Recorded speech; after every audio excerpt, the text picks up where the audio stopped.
they come, yeah. I don't think I was the person to get fined. Have you gone? Mike Goods, I gotta get him down there. Have you gone down there? I have. Did you go today? Because I looked I on the did. thing I and there did. wasn't, but They hadn't got any of them listed yet, but I Yeah. did. I called and got it written down. still nobody running. You're in the clear. Well, no. All rise. Bishop Baldwin, would you lead us in prayer, please? Dear Heavenly Father, Lord, we thank you for this opportunity once again to serve this great city. In Jesus' name we pray. Amen. Join me in the pledge. I pledge allegiance to the flag of the United States of America and to the republic for which it stands, one nation, under God, indivisible, with liberty and justice for all. Roll call. Councilmember Deeds. Here. Bolden. Here. Blevins. Here. Sansing. Here. Ray. Here. Mashburn. Trailer. Here. Twitty. Smith. Raines. Here. Mr. Mayor. I'm here. One absent, sir. Thank you. All right, so for us to have presentation of minutes of May 5th meeting, I'd entertain a motion to approve the minutes of April 22nd. Any discussion on the minutes? All those in favor say aye. Aye. All those opposed, nay. All right, that carried. All right, do I hear anything on the consent agenda? So moved. Second. Motion say any discussion? All those in favor say aye. Aye. All right. Chief Hibbs, you're up, presentation about your vehicles.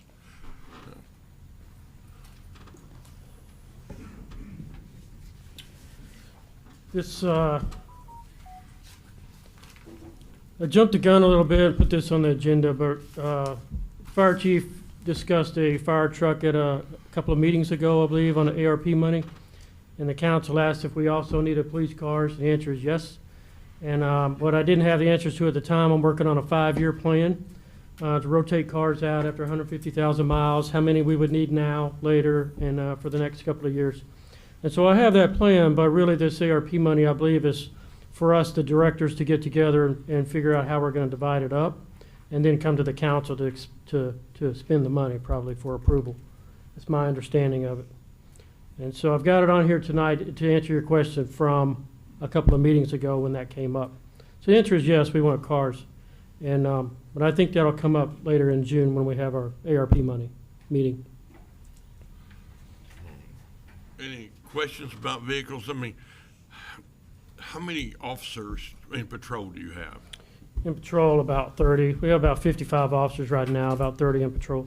Okay, and how many patrol cars do we have? Not enough. We're not near enough for that, no. And many of our cars, and I have a breakdown of all the cars with the mileage. And we would, used to be, we would rotate them out. A lot of departments do it at 100,000. You can go up to 150,000 now on cars, especially with a single driver. The maintenance is a lot better on them, and they last longer. And so that's what we're trying to do, is move it up to, with today's cars, 150,000. Some agencies do 75,000 miles. They rotate them out. We were looking at 100, but City Garage and mechanics think 150 is more accurate. And that would be better for us. That's less cars. We can make them last longer. Do you think it would be better for each, for patrol officer to have his vehicle, even Yeah. though he may not be taking it home? The patrolman but would put that one about, person using it? yeah, they put about 11,500 miles a year per officer on a car. But right now in our patrol fleet, those cars have 2 drivers. So 2 drivers driving, that's 23,000 miles a year. So we double it when we add a driver to a car. We used to do, the cars run 24 hours a day, nonstop, and that's really, really terrible on a car. We do 2 drivers per car right now. And then on their days off, the cars get a rest. But with 1 driver per car, we're only putting half that mileage on, and they last a whole lot longer. Maintenance is less, and they take care of them a lot better when it's their car. And most other agencies around us, almost every agency gives an officer a car after they finish field training, which is right after academy. 3 months after the academy, they train on the street. Then they're released on their own. Once they're released on their own, they get a car. We do not do that. Our policy is 3 years. An officer has to be here 3 years before they get a car. Currently, I don't have enough cars to even do that. So I have a 5-year plan. Basically, 8 this year is my goal, 8 next year, and then 6. And that would put us sitting pretty good. Okay. Any question? Councilmember Blevins? Well, first of all, I'd like to start by saying, just recently, from the last bit that I've seen reported on the site, for you guys not to have enough cars, you guys are doing an absolutely incredible job. So I definitely thank you for that. One of the questions that I have is, and I'm all for buying it. I don't know if this is even something that we can do.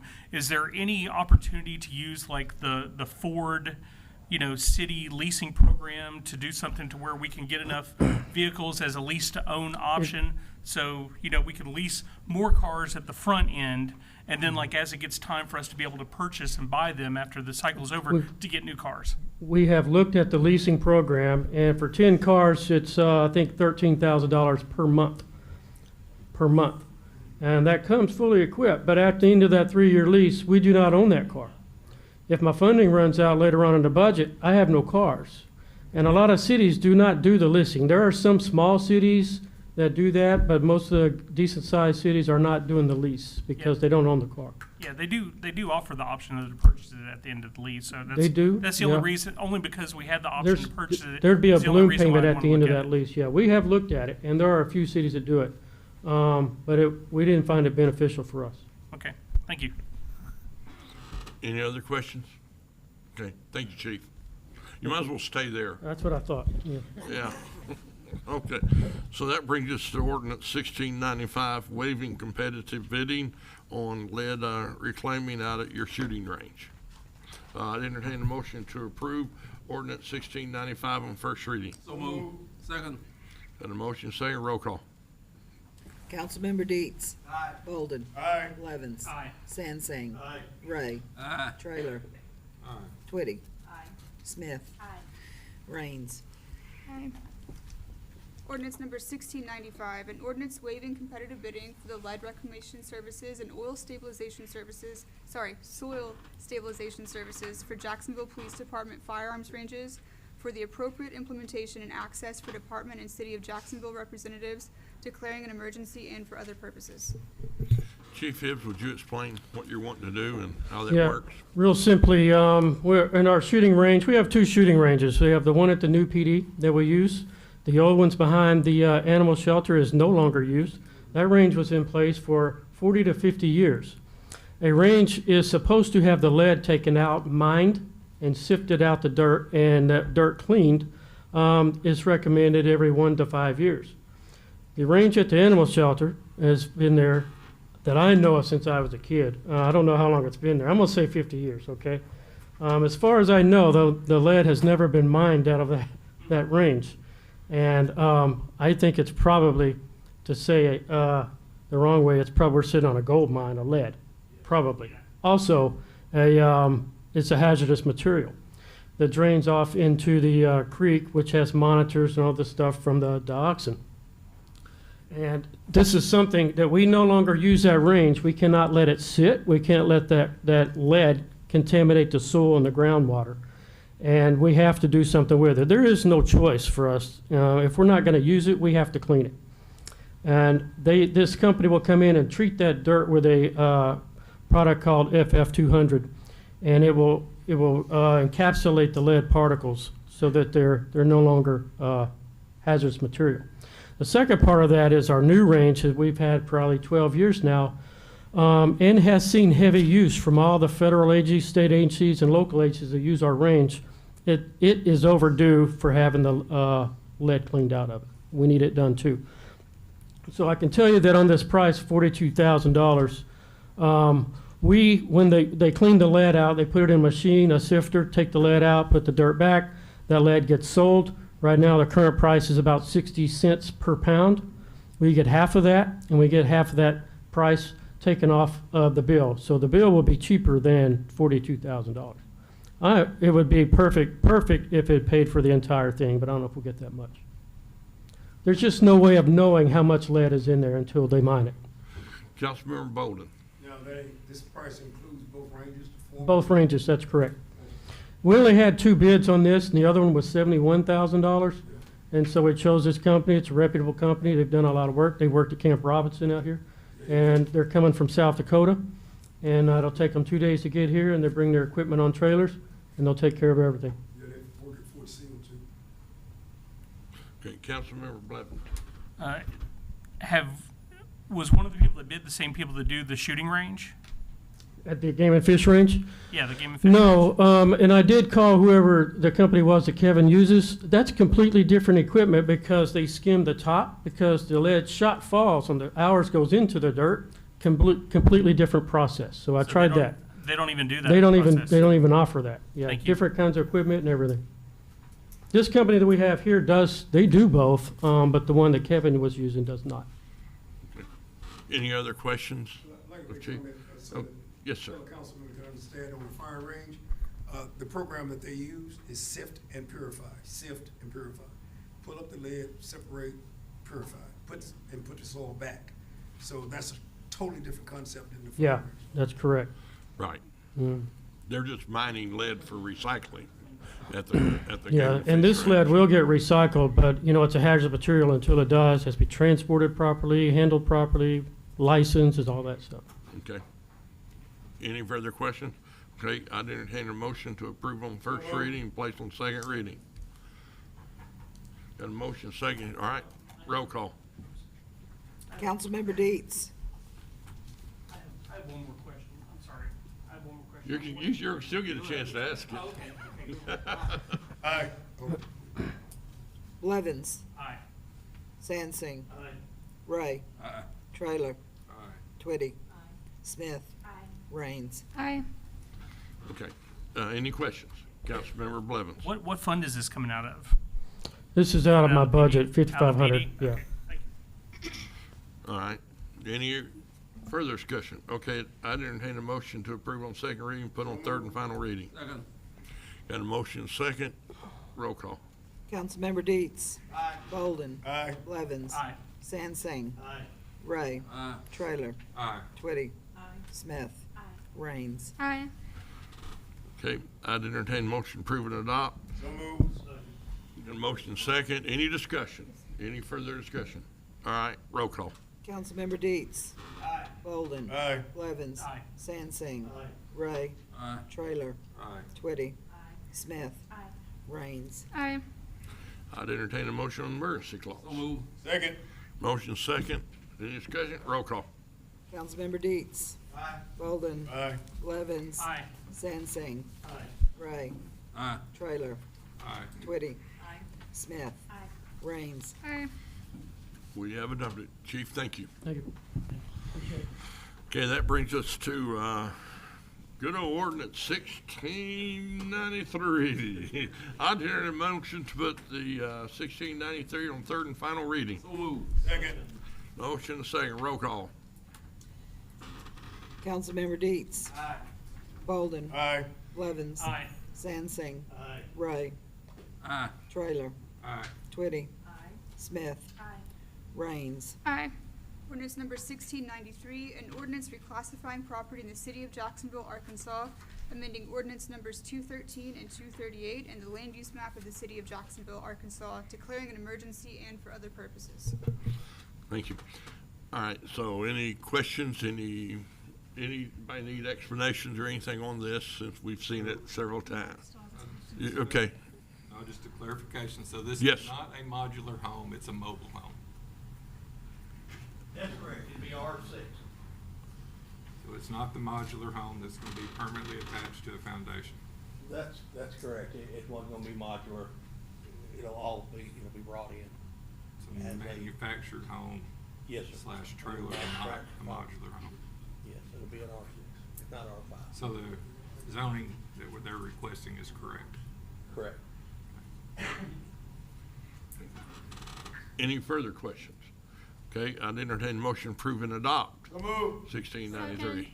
Motion second, any discussion? Roll call. Councilmember Deets. Aye.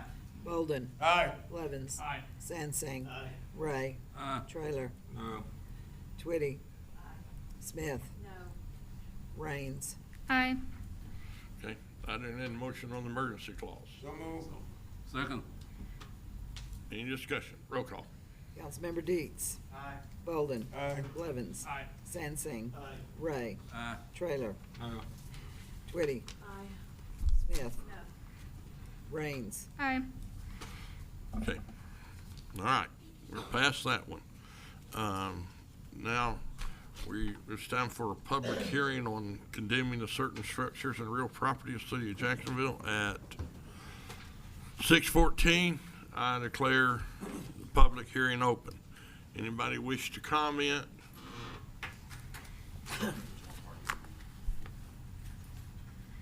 Anybody speak for, against?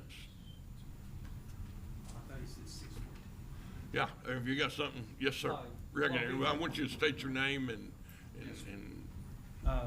Kenneth Taylor, and I'm here with my mother, Rose Taylor, co-owners of the property. There were two pieces of property, one at 704 Marion and one at 700 Marion. We had intended to pull permits and repair both properties, but after inspecting 704 Marion, it's not going to be financially feasible, so we had requested the ability to be allowed to tear it down, remove everything from the property. We've got the utilities capped today, got permit for the water sewer, and that's going to be capped also. Then we can start cleaning out the inside and disassembling, taking down sheetrock insulation, then the exterior siding, roofing, and start hauling it away. 704 is the property next door, and it's got very minor repairs needed, and we have to make it passable and serviceable for code. And I went by and spoke with them today and adjusted our revised our plan of action for both properties. And I'm in communication with them, and hopefully whatever it takes to get in compliance, we're on it, so. Lieutenant Wright, could you address this? Yes, we've spoken to him today. He did come to the office. He actually contacted us on the 2nd of May. Apparently there was some communication between him and Officer Nolan prior to Officer Nolan retiring that didn't get relayed back to us. Did contact us, provided a plan of action. Lieutenant, Yeah, your microphone, you need to spin it towards you. I can hear well, you. and I think you need to push the button, it's not on. Okay. There you Is that better? Yeah. Okay, so he did come in the office today. He initially contacted us on the 2nd of May, after we had already set for public hearing. Contacted us, provided a plan of action. Then he had to change due to the issue with the property. So we were gonna go ahead and go through with the condemnation to protect us as far as the property doesn't get taken care of. That way we can go ahead and go through with it. But once if this property passes, what he'll do is he'll submit a 30-day plan, and we'll give him his time he needs to do it and everything else, as long as he's within that. And he's gonna pull the building rehab permit to start on I believe it was 700 Marion? Yes, sir. Yeah.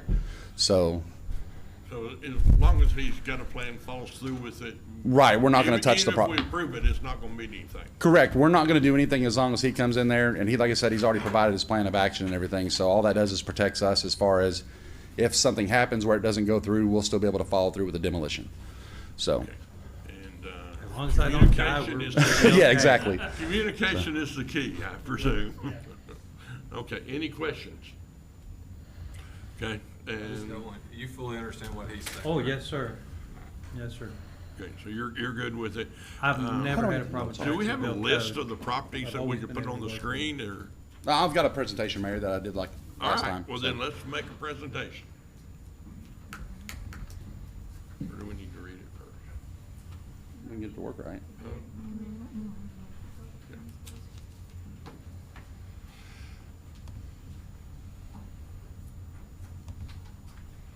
All right, anyone else to speak in the public hearing? Notes.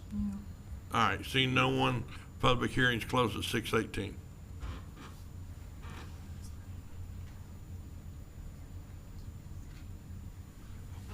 We can just roll with it that way.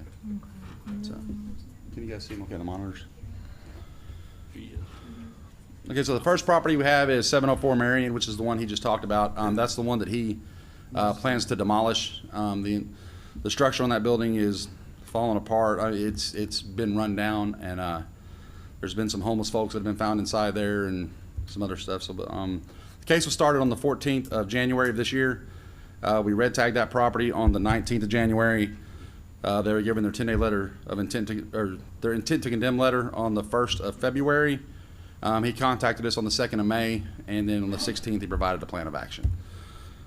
So, just exterior photos of the property. The doors have been smashed in. The interior is just, there's no ceiling on part of it. Walls, ceilings are starting to come apart. Yeah, they broke in, Yeah. stole all the copper, ripped the walls down, just destroyed it. Yes. The foundation is starting to crumble underneath parts of the house. And then that's just more exterior pictures of the stuff that's been ripped out of the inside of the house. 700 Marion, this is the one he's going to rehab. The same thing, it was the 27th. The case was started of January. Property was red tagged the same day. The intent to condemn letter was sent on the 7th of February, and on the 16th he provided us a plan of action. So this one here isn't as bad a shape as the other property is. Still got parts of the ceiling that have been torn out, copper, everything else torn out of it. The bathroom, bathtub have mold in it.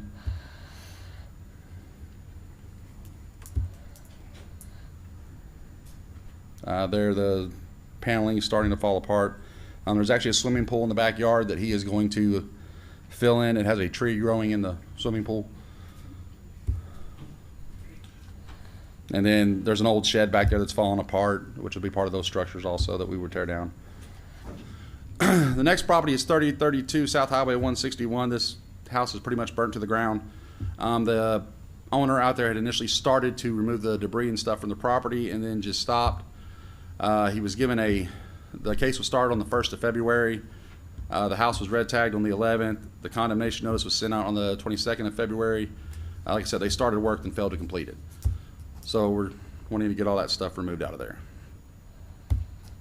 The next one is 8017 South Highway 161. This is a mobile home that burnt, I believe, almost a year ago. This case was opened 11/16/2021 and was red tagged on that same date. Part of the reason why this was never brought to council was because we had ran out of funds last year to complete tear downs on a lot of stuff. The notice to condemn was sent on the 25th of February of this year. We haven't had any movement from the owner to tear it down or abate it. You can see that the exterior of the structure has been burnt. Nothing has been done to try to fix it, clean it up. I believe at one point when it first burned, they said they were going to move it out, and then nothing happened. That one doesn't appear that it can be fixed. The next one that we have is 3022 South Highway 161. This property actually has 3 structures on it. The case was started on this the 1st of February, red tagged the same date. The intent to condemn letter was sent on the 22nd of February. There's been no movement or contact from the owner either. As you can see there, that structure has been burnt. There's a second shed out there that was also burnt that was never picked up, cleaned, or repaired. And then we have a third structure there. There's just minor damage to the inside of that house. As far as that goes, the walls have been torn up, got holes in them. The ceiling's starting to fall apart. In one picture, up in the upper right corner, there appears to be mold growing on the ceiling in there. The floor the same way. The electrical outlets and copper has been pulled from that. That one there, if it doesn't get condemned, we would request permission to at least board that up to keep the homeless out of it and to prevent people from going inside until we can get some type of movement from the owner. 104 South Elm Street. This case was started the 2nd of February. We had actually been dealing with this property on and off for approximately 2 years. The owner occupants were given an order by Jacksonville Fire Department to vacate the property due to a fire hazard inside. The fire department, should there have been a fire, would not have been able to go inside and pull anybody out. They maintained, while they were there, a camp outside of the residence when they were removed from the home. We've issued numerous citations to this owner for outside storage issues. We had to actually abate the outside storage issues due to them refusing to clean the property. We sent a 10-day letter to condemn on the 11th of February. There was no movement from the owner to correct the violations. He appears to have abandoned the property. The building has structural issues and there is no power or water to the residents. This is what it looks like since we cleaned it. There, if you look on the front of the house, that's where they were setting fire next to the house to try to keep warm. The structure of the house on the base is starting to come apart. On the inside of the house, they were burning fire pits inside their bathtub and in some type of tray inside the residence. You can see where one of the light outlets up there has appeared to have had a fire in it also, burnt the top of the ceiling. There's mold growing in the bathtub, and again, the structure is starting to fall apart at the base. The next one is 114 Roosevelt Road. This case was started October 25th of 2021, not 2022. We haven't made it there yet. The property was red tagged February 1st of 2022. The condemned notice was sent on the 1st of February also. We haven't had any contact or movement from the owner. This property has actually been sitting there about 2 or 3 years like that, and nothing's been done with it. The property is overgrown. The front door and back doors have both been removed. The structure is actually kind of leaning slightly in a way it looks like about to fall over.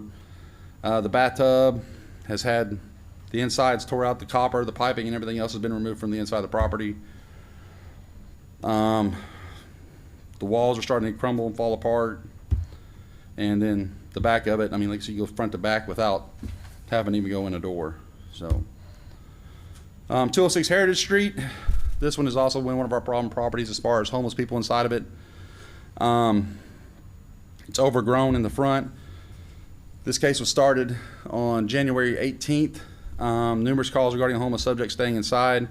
We sent a 7-day letter out to the family on the 19th. Sent a 10-day notice of intent to condemn on the 1st of February. We haven't had any movement or contact from the owner's family. The owner is actually deceased, and the family will not respond to us regarding the condition of the property. You can see there the property is overgrown. The windows are starting to get broken out of it. The rear of the property, you have fascia falling down. They're starting to get holes developed in the top of, right up underneath the roof. And then they've been starting fires inside the property, and the structure is starting to deteriorate on the inside. 106 Pulaski Drive. This case was started October 28th of 2021 when there was a fire. Apparently a grill exploded at the back of the residence and blew the back of the residence out. The property was red tagged on February 22nd. There was an intent to condemn letter sent on the 22nd of February also. We haven't had any movement or contact from the property owner. You can see the front, doesn't really appear there's anything wrong with it, but you go to the back of the residence, the entire back at the bottom has been blown out. And then on the side there, that whole part of the structure has come out. The ceiling's starting to cave in, holes in the ceiling, holes in the floor. You can actually see there where in the bathroom, around the bathtub, where the structure has blown out from there. And then the ceiling and stuff just falling apart, and just they access straight to the outside from where the holes from the back of the residence. We have 221 Laurel Street, which was also a burned structure. The case was started on that one February 10th. It was red tagged the same date. The 10-day letter to condemn was sent on the 22nd of February, and there's been no movement or contact from the owner. Pretty simple, the structure's burnt and can't be repaired. The 1630 Pinion, we've been dealing with this one for almost 2 years also.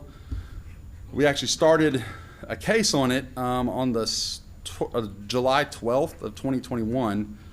Red tagged it the same day. A tree had fallen on the trailer, and a gentleman was living in there with a tree inside the property. The roof had caved in, and there was a large oak tree in the top of the roof.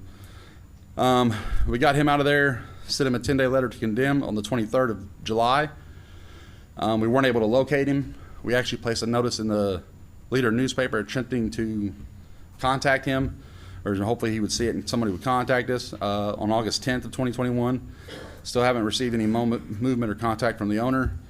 We've had to board the property up to keep people from going inside of it, to keep kids out of it playing with the danger due to the tree on the inside of the property. And that's all I have as far as the presentation goes. Okay, I'd entertain a motion to approve 1694 on first reading. Or place it, yeah. All right, roll call. Councilmember Deeds. Aye. Bolden. Aye. Levens. Aye. Sansing. Aye. Ray. Aye. Trailer. Aye. Twitty. Aye. Smith. Aye. Raines. Aye. Ordinance number 1694, An ordinance condemning structures and real property at the locations noted below in Jacksonville, Arkansas for structural defects, deficiencies, and public hazard conditions, declaring an emergency and for other purposes. Thank you. Does anyone need explanation or have questions? Appreciate all this work y'all are doing and seeing this come here, and we'll be glad to see this stuff cleaned up in the city. Anybody have any questions? Councilmember Blevins. I just have one question on the 3022 lot, the one you said there's three structures on there. Correct. You're looking at getting rid of two, and you said like at least you'd like to get it boarded up. Like boarding it up is just kind of like a Band-Aid to eventually have to tear it down, right? Correct. So cost effectiveness, it would be to just go ahead and get it all knocked out when we get the other two, right? That's correct. Okay. Okay. Yeah, while we got the crews there and the way to take it all out. And you have not been able to reach this No, we have person? not had any movement or contact from the owner after sending them letters and everything else, so. All right, thank you. Any other questions? Okay. I turn the motion to approve on first reading and place on second reading. The motion second, roll call. Councilmember Deets. Bolden. Aye. Levens. Sansing. Ray. Trailer. Aye. Twitty. Smith. Raines. Any discussion? Okay, I'd entertain the motion to approve on second and place on third and final. Okay, roll call. Councilmember Deets. Bolden. Aye. Levens. Sansing. Ray. Trailer. Aye. Twitty. Smith. Raines. Aye. I'd entertain a motion to approve and adopt. All right, any discussion before we vote on the final? All right, seeing none, roll call. Councilmember Deets. Bolden. Levens. Sansing. Ray.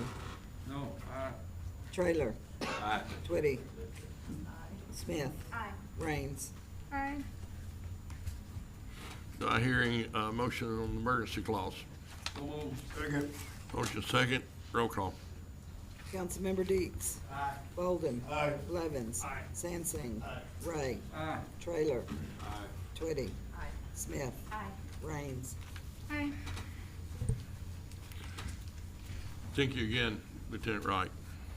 All right, now we have a presentation from Christopher Holmes.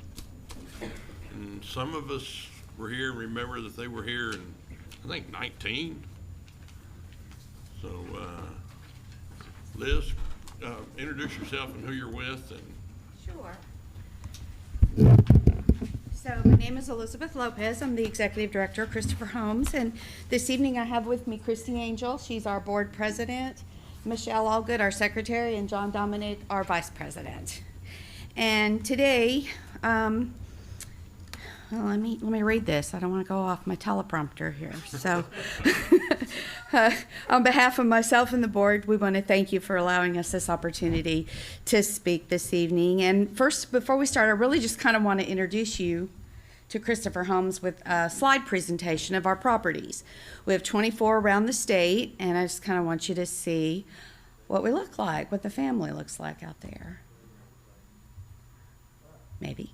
do you know how many counties you're in? Oh, That's all right. I know you're in several. I didn't bring that sheet with me. Okay. that's I fine. want to say 12, Okay. maybe more. Don't have that memorized, Mayor, but thank you for putting that on my to-do list. Okay. So we were incorporated in 1969. Do I need it? And we have 24 properties, and we are coming soon to Jacksonville. This is just some pictures, our community room. This is Jonesboro. These are some of our units, and these are not our new units. These are our existing units. This property, I think, is in Duval's Bluff that I'm showing you pictures of. And Duval's Bluff was developed in 1988.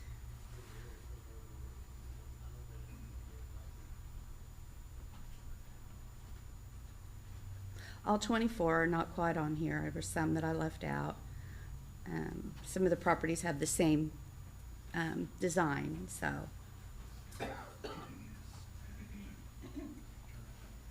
We are all senior housing, age 62 or older. Some properties we have an age waiver for 55 and older. They're all one-bedrooms and studios. The Jacksonville property will be all one-bedroom apartments. What was the location? Is it the same? 1900 General Samuels Road. Oh, okay. Same location, yes. To refresh my memory, where was it when you were here before? 1900 General Samuels, yeah. I want to thank you so much for rezoning that for us. We made application in 2019 and had notified me in April that we had received our award. So we're very excited. The Little Rock property that kind of went, this is Little Rock, and this is what Jacksonville will look similar to. Little Rock is our newest member of the family. We opened it in 2012. It's located off of Stagecoach Road on Lanehart. If you're ever on Little Rock, I'm going to do a drive-by.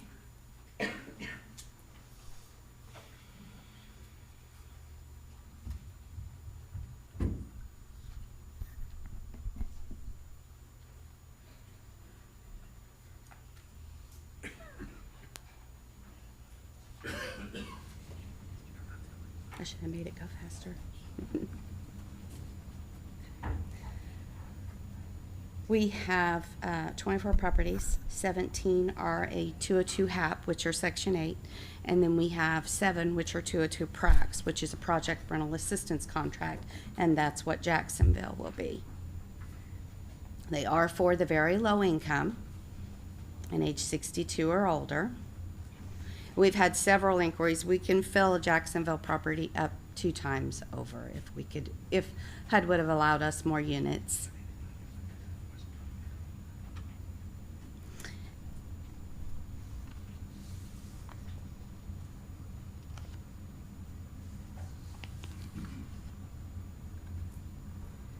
When we're looking at pictures, what is the demand? Do you have waiting list? Do you have, most of them staying full? Yes, we run 95% occupancy. Today, out of 588 units, we have 32 vacant ones, but they change. It's such a fluid number. Our metro properties, North Little Rock and Little Rock, run about 18 months, year to 18 months. Little Rock, more like 18 months to 2 years on the waiting list. So I gave you a handout that kind of just shows a rendering of what. That last picture, a drawing of what? That was Jacksonville. Okay. Yeah. So I gave you a small handout that shows the layout of the property.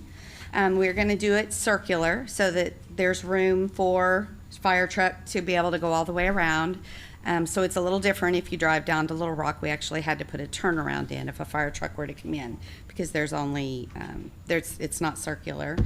And then there'll be 1 bedrooms. So it's going to look pretty close to this drawing. But since I came and talked to you last to ask for the zoning, we do have good news that we are coming to Jacksonville. I did state that. We're excited to make Jacksonville a part of our Christopher Homes family. They've awarded us the $2,114,096 toward the development of Jacksonville, but clearly, as we all know right now, that was from 2019. So we know that that's not going to be enough to get this project fully developed. So we are working with ADFA currently to get the gap funding. So that brings me to why I'm here tonight, and that's to petition the council to reduce the sale of the land to $10 an acre in lieu of the $10,000 we originally agreed upon to help us with our development. But you might have seen from the slide presentation that Christopher Homes makes good neighbors, and we work very hard to enhance the neighborhoods that we're a part of. So thank you for your consideration. Yes. Any question? Councilmember Blevins? I know you said you're wanting to take it down to $10, but it was $10,000 an acre last time, correct? Yes. I guess my only concern is like it seems, you know, from since I've been on the council, it seems like that the council has definitely done a lot of great deals. As Terry Sansing said, we do tons of great deals for the land, but it seems to be a constant deal. Like whenever we buy the land, which is another incident that, you know, Mayor Johnson brought up when we were trying to buy this land behind a church. Like they want like $100,000 for the land, and it seems like we're always selling our land at like the cheapest, lowest price, whereas, you know, when we buy it at 5 times the expected value of it. I just was kind of curious. All because of the money, that's the only because of the money that you guys have funding is why you want to drop this down to $10? Well, the $10? funding, yes, the funding that we asked for was exactly what we needed to develop it in 2019. But with inflation and the rising costs and still the uncertainty of where our construction costs are even going, we're hoping to reduce where we can. Remember, these are your tax dollars that we are spending. This is multifamily housing for very low income. We are a 501c3 nonprofit, so we don't have funds where we can just supplement the cost to develop these properties. So I'm just petitioning you, you have not because you ask not, so I'm just asking. May I speak? Councilmember Simpson. Okay. What you are planning on doing is putting something in that there is well needed. We are a retirement community. People are getting older. When you start getting 62 and older, a lot of times you need someplace smaller, someplace to go to help. I myself have no problem with selling this for $10 an acre because of the cause it is going to. I understand you had good intentions. Inflation and construction cost and material cost messed you up through no fault of your own. And you're having to get this done, funded properly, you have to cut corners where you can. And since this would be a big benefit to the city of Jacksonville, I personally would have no problem with that, especially knowing where it is located. Thank you. Any other council members, questions or comments or? Is that a motion? We're not going to be voting on whether or not we're going to sell this land tonight. Well, we could. It was already approved in a previous resolution. It was proved we could sell. All we're gonna do is we'd have a motion if we could, and then next meeting we would have a resolution, right? We don't need another resolution. It was Oh, we already don't. approved for sale. Okay. You already have the authority to execute the documents. I just wanted council to be aware of the price change. Okay, and so they need to approve the price So being what lowered. you're telling me is, it doesn't matter what we decide if there's a resolution that's already been passed, if he Well, wants this for $10 an acre. I don't think we can just lower it, can we? Y'all have to. No, I think y'all would have to approve the price going down. Yes. If we don't, correct me if we don't vote on this at all and get involved in it, it's gonna sell at what it's already set up for, right? Yes. Would you be agreeable to include some sort of language, if you weren't, if something happened? I would prefer a resolution to be brought back to us to vote on. Okay. As I was saying, if something were to happen and you didn't build here in Jacksonville, would you be agreeable to have some sort of, right of first refusal for the city to buy the land back? Well, If you do get it for $10 an acre and then turn around and sell it at a profit is kind of what I'm getting at. well, the property's already designated with this HUD grant. So if we don't develop it here, we won't have the funds. We have So- to develop it according to the plan that's been approved by Housing and Urban Development. And I think Could you send we me a just, copy of that when you get a chance? and we just. Right now, what I have is the agreement, and I have my development meeting with them on Monday, but I can send you a copy of the agreement. I've already sent it into the clearinghouse for the state, so they've received knowledge of the funding. Okay, so you'd prefer to have a resolution brought next meeting, and I'd like it to be sure that it comes back to us if you didn't go through with the project. So I'm trying to get this project developed as quickly as we can before prices continue to rise. So right now, I have to have an appraisal done on the land within 30 days of accepting the agreement per HUD. So we already had a contract for sale for the 10,000 when we did that in our last meeting, and it was approved. So you kind of put us in a stall mode, and it slows down and costs rise. So as quickly as we can, we're not going to be able to purchase the land until How many acres is it? 2.1. 2.09. 2.1 acres. 2.09. The previous resolution, I believe, had 2.93, the legal description. Yeah, it's less than 4. 2.1 is what we need according to our drawings for the gross area for our buildings. Okay, so I need an updated legal as well. Okay. And then I know the previous resolution was 2.39, so It may have changed. 2.39 or 2.93? 2.93. Sorry, yeah, 2.93, sorry. Okay, okay. Give or take a foot or two. Okay, so are we deciding we want a resolution to come back at our next meeting in 2 weeks to see if this is what we want to do or not? Yes. How much of what's the cost of the project? Well, right now, we I mean, your are, grant that you the got, how much is funding that total? we have received is 2.114096 from Department of Housing and Urban Development. And right now, we're going back through our cost estimate based on the change in prices. So our estimate is about 600,000 more, just for cost.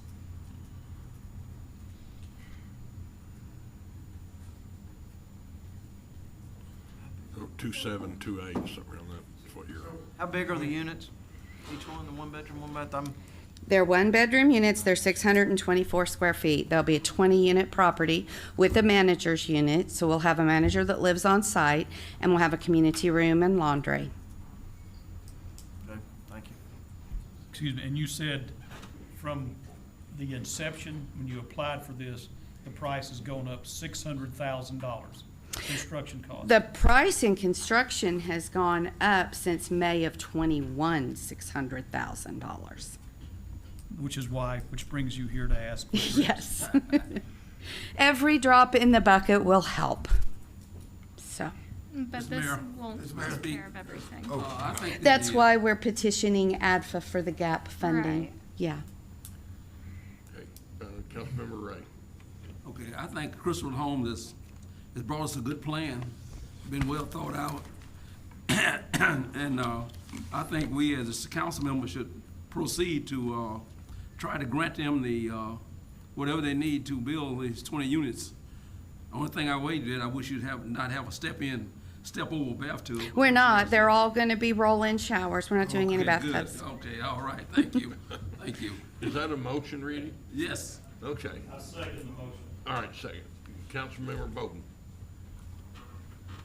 Well, to be honest with you, I'm in agreement with lowering it for this. There are a lot of people struggling. And being a senior citizen and financially unstable for some people, this would help a lot of people in the community. They have a waiting list. Is that correct? Well, we don't have a waiting list for this one yet, but we already have people that have inquired from Jacksonville Towers. Yeah, you know, I think, and I'm in favor of the motion, I think we really need to do something with this to help these people out. Okay. And so any action we took tonight, let's say we did vote in favor of doing this, it would come back next with a new legal description.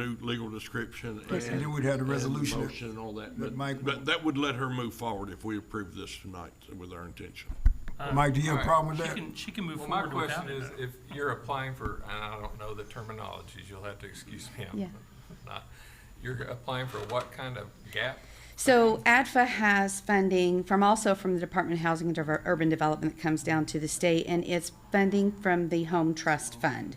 It's also a grant, and it's a first come, first serve. We have to make application for that, so we're currently in the process of that. So if you were to receive that, then you could pay the price that was agreed to in 2019.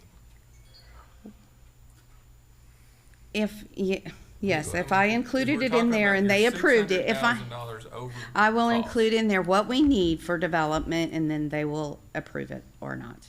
Yes. So you could, if you get this, I mean, that's the only way you're gonna be able to do this if you're $600,000 short already, is to get this funding, correct? Yes, we have to get the funding. So if you get the funding, you can also ask for what you need to pay us for the land that you agreed on back in 2019. We can include that and try and get And- it, yes. Yeah. I mean, that's the route I would rather go. Okay. But that, again, is the gap, getting it approved and how much the time it takes. Is it gonna hold up the project, incurring greater construction cost, waiting for this to be approved? Or you wanna set up something where it comes in, if they get it retroactively, they do something with the city? I mean, here's a better question. Is this the linchpin? Like, if we say no, is the deal dead? No, no, So, I we'll- mean, we'll- there's other costs to be cut than just this, and I don't understand how $30,000 could be a linchpin for a, could be the do or die of a situation. I don't know. Well, we're just simply asking because the 600,000 over is what we were calculating last week. And prices are rising exponentially every day. Contractors will not even hardly lock in a price for 30 days right now because their suppliers can't tell them what material costs are. So we're just kind of racing against the clock to try and get it built. We don't know. The things could be cheaper in 18 months from now when I'm really hoping to get us to construction as soon as I can. So I'm shooting for March of 23. We do have delays with HUD. They have to do their environmental. There's things that have to be done along the way, but site acquisition is important before we can get approval from HUD for a firm commitment. Yes. So we're talking, it was 2 acres, 2.099 acres, 2.1, whatever you want to say. So at $10,000, are we talking it's $21,000? Yes. So That's what we had in the contract. So we're talking about selling it for a lot lower, but that's still pretty cheap, people, if you want housing here. I mean, I can tell you, I don't know what the thought is, but if you're helping somebody get here that's going to bring all these people to give them affordable housing, and I'm going to be honest, in my field, there's not affordable housing in Jacksonville. Everything is way up, the senior citizens and everybody, and it's going to get worse. This is a great development for Jacksonville, in my opinion, and I'm for giving you the money and selling it that because it's a great development. One of the big problems I have is not with your project, but if I sell you two point whatever acres for $10 an acre, how do I not sell it to the next person that asks to buy city property? It's on a case-by-case basis. They got a good product, let's look at it. I guess the major thing I look at, and I understand what my fellow councilman was saying, but you can't judge every situation by the same. You got people out there struggling, and I deal with people that are struggling every day in my business. People that can't afford their food, can't afford the gas prices are through the roof, so we know it's going to cost money for them to do it. And the question was, if I do it for one, I got to do it for another. Not always. I mean, we're looking at older people that don't have a checkbook like ours. Mr. Mayor, I call for the question. Okay, Councilmember Blevins was already recognized. I just want to say that I know Councilmember Dietz is saying that we need affordable housing, but if I'm not mistaken, I've been here and we've had 3 big, huge groups of people come in and say that they want to build, quote, affordable housing in areas that we've approved for them. So, I mean, this is another one in the grand scheme. But again, when we continue to do this, it sets a precedence. That's all it is. When we continue to give land, I mean, what happens the next time that a guy that wants to build a bunch of houses comes in here and he's like, "Hey, man, I'm gonna make these affordable. Can you just sell me all this land that we need at $10 an acre because you did it for this other company?" It's not apples to apples, and I don't think. Well, here's what they're gonna do, they're gonna go down to the next town. And here's the situation. Let me say something. Oh, I'm sorry. Go ahead. Mr. Mayor, I call for the question. Okay. Is there a second to the motion? What? Call for the question. Do we have a second for the call to the question? Second. All right, I got Tara. we're gonna roll call. Yes, sir. What are we voting on? This is for a call to the question and the motion to stop discussion. It's not on the item, it's on the question. Question to the Right. motion. Councilmember Dietz. Aye. Councilmember Bolden. Aye. Councilmember Blevins. Aye. Councilmember Sansing. Councilmember Ray. Councilmember Traylor. Aye. Councilmember Twitty. Councilmember Smith. Councilmember Raines. Aye. Discussion ends. Okay, so now then, could you restate the motion so that we're clear on what we're voting on? Yes, sir. Motion on the floor is to agree to lower the cost to $10 per acre. And you'll be sending a new legal, that's the 2.1, so it's basically, because the whole piece of land is 2.98, and you just want 2.1 acres. Well, HUD will, in the past, if HUD has determined that we don't need the full parcel, they will not allow us to purchase more than is needed. Okay, all right. Roll call. Councilmember Dietz. Aye. Bolden. Aye. Blevins. Nay. Sansing. Aye. Ray. Aye. Trailer. Nay. Twitty. Smith. Aye. Raines. Aye. Motion carries. It carries. Motion carries. Thank you. No. No, We're it's changing just, the it's a previous strictly a resolution. motion. And it's a resolution, not But an we're ordinance. changing, This is not a resolution. I thought this was to change the previous contract. It's to agree to lower to It 10. doesn't make sense. Right, we're making an amendment from a previous, And they said a motion To amend the passed. contract, you think we need 2/3?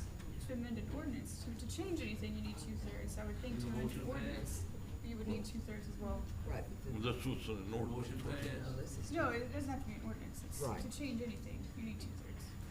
If it's something new, you need a majority, right? If it's an issue of first impression, majority. To change something. you I'm need not the 2/3. attorney. We have 6-4, 3 against.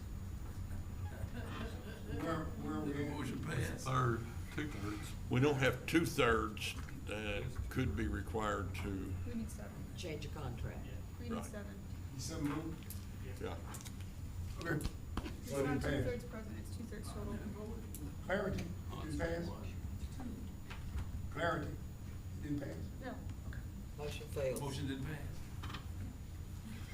So that they'll be aware of it, I mean, because we discussing it up there, but they're not aware of it. I don't want them leaving thinking it's passed and if we didn't have enough votes. Okay. So nothing has changed. They're still pursuing their building. But you still need the correct legal. Yes. Okay, Still need to- thank you. The correct legal description. The previous legal description was for 2.9 acres. She said she needs 2.1 acres. So I need to amend. Okay, excuse me, are you understanding what we're discussing? Yes, you've denied our motion for Okay. $10 an acre. Gotcha, okay. The development will still come to Jacksonville and will be developed. Thank you. Okay, and we appreciate your time.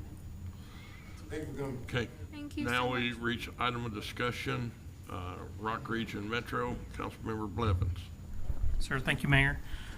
So when Rock Region Metro came in, they met with us 3 different times, and on all 3 of those occasions, the things that they drilled home were a $1.35 rider share, basically 6 to 8 months of free service to help generate the use of this bus plan, and also a point of interest at McCain Mall. They also, at that time, told us about how amazing this was working in Conway. So afterwards, like, I found out that Conway isn't even started. Like, they haven't even had one person picked up or moved in Conway. But I've been following the whole Rock region as they go to all the different areas, and I watched the Sherwood City Council meeting. And during the Sherwood City Council meeting, they were told $2, and it was probably well, why did they tell them $2 and they told us $1.35?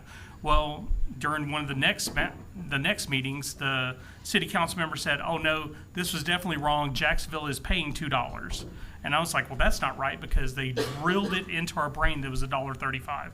In fact, there was an interaction between an exchange of conversation between Councilmember Traylor and the gentleman, Mr. Pearl.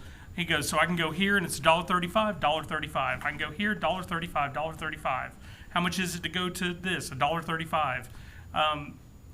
So anyway, like, I called and started making inquiries about this, and according to Rock Metro, they're saying that the deal that the mayor signed definitely did not include a point of interest. It did not include the full city of Jacksonville. It was at $2 a drive, and there was no 6 to 8 months. And I'm just trying to figure out like how, like, that's a significant change in price. Again, they told us one thing, and then something else was signed, and I'm just trying to find out what happened. The contract that y'all approved is the one I signed. And it didn't state exactly, we don't know what fares are gonna be in the future anyway. But the contract that was approved is the one I signed. So when we spoke to her, she said that we are 100% on the hook for $2. And also, they wanted to start small, so they're only going to do a little area to start off with, still at the full price. Like, I mean, the deal just kept getting worse and worse since we approved it. They're scheduled to make a presentation next month, and then could answer all the questions there. but did you know that it wasn't gonna be $1.35 when you signed it? No, all I knew is the contract you approved is all I signed. It was almost immediately after their presentations that I Well, signed it. and I will also tell you that they said the presentation didn't matter. They said whatever we were told doesn't matter. They said the Charles Frazier, who's no longer with the company, who came and presented twice, they said whatever he said doesn't matter. And that also the Mr. Pearl, who came in here, they said he didn't have the authority to even come in and talk to us. And so it's like they're building a case to say, hey, look, we're on the hook for $100,000 if we want to get out of this even horrible deal than what it was, in my personal opinion, to begin with. And they'll be here and we can ask them all those questions. Does no one else have any no one else see any kind of concern with that, though? I know they're coming, but. Brian, I tell you, the concern was when Mike, we voted on it. Pardon me? Can't hear your microphone. The concern was when we voted on it before. We have it now, and hopefully it will turn out to be good. But it's not what we voted on. We voted, if I'm not mistaken, we voted to allow the mayor to enter into a contract with them. That you That's had a what copy he of. did. contract So that we was live with that decision. The contract that was presented, we didn't say, hey, please go negotiate a worse deal than what was already told to us. He, I'm just, he did sign the contract that was behind the resolution that was approved. But that's probably why you voted against it. it was. Well, Okay, Mayor, Mr. Mayor. Councilmember Dees. So two things about that. So they get to be transported somewhere in town for $2. That's a fabulous deal, people. Because when we approved it, gas was $2.30, now it's $4.20. So people that need transportation need a way to get there. Whether it's $2 is real cheap. And we also were doing this to append the air base, because they said we needed to provide some transportation to the military people that needed it. So it wasn't just for the citizens of Jacksonville, it was for our great friends at the Little Rock Air Force Base. You know, and I think that we still need to agree with it, and $2 is a fabulous ride. That's just my opinion. I got a phone call today, and our $5 taxi is gonna go at the first of the month to a $10 taxi because of gas prices. Any further discussion on this before we move on to the chickens? All right. Well, this is your committee. You gonna be chairman of it?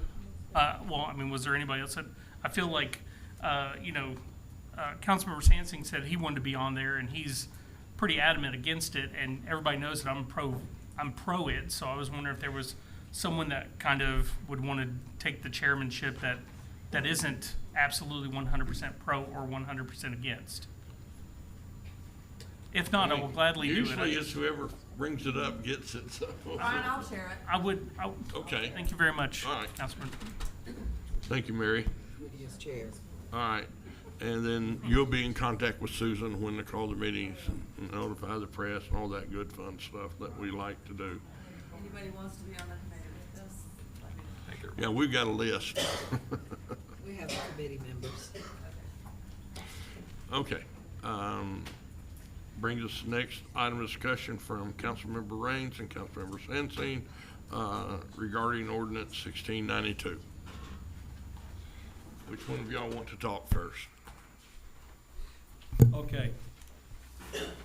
I know that there's a point of contention on this, but when we put this ordinance together, we specifically set in an area that was going to be set up for wildlife. Now, we were very adamant that we didn't want just anybody to say, well, I'm not mowing my grass because it's a wildlife area.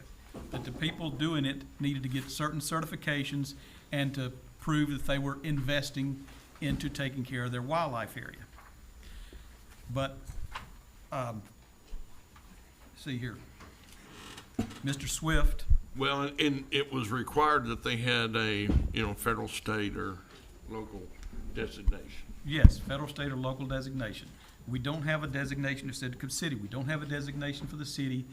The state right now is putting a hold up while they're revamping rules or something like that, because I understand that they've made the necessary questions, but they just can't get the state to react. So They would like to present their case to the council and show what they've invested into it.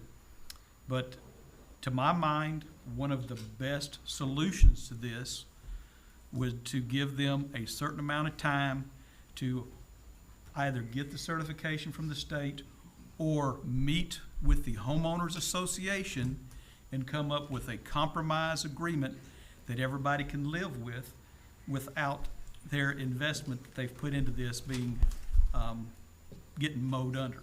But at that now, I'd like to turn this over to Frank to show what he has invested in this, and then anybody that would want to speak against him. We have a package of documents for the alderman. Thank you for allowing me to speak. I was only presented with this problem Speak a little closer Friday. to the mic, please, sir. Sir? Speak a little closer to the mic. Sure. I was only presented with this problem last Friday. Actually, 2 weeks before that, the city attorney had assured me that I was in full compliance with the new statute, or the new ordinance. So I was very surprised when last Friday, 3 police officers showed up and told me to get my grass mowed within 7 days or plan to go to court. I have appealed that to the engineering department, and I've been put on the docket for the Board of Adjustment next month to ask for a variance. If you will look at your the package I've given you, I've got some photos of the area and a plat. If you look at the plat, my lot is number 13. It's about as far away from the entrance as you can get. Way back in the back, there are only 2 other families besides mine that ever need to drive past that area to get in and out of the gate. Okay.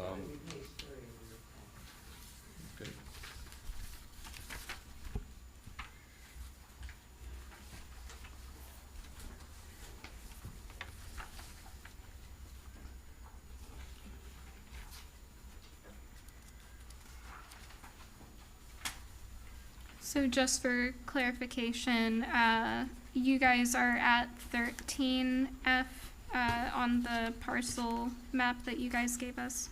Yes, lot 13. 13 and 13F are 13 and 13F.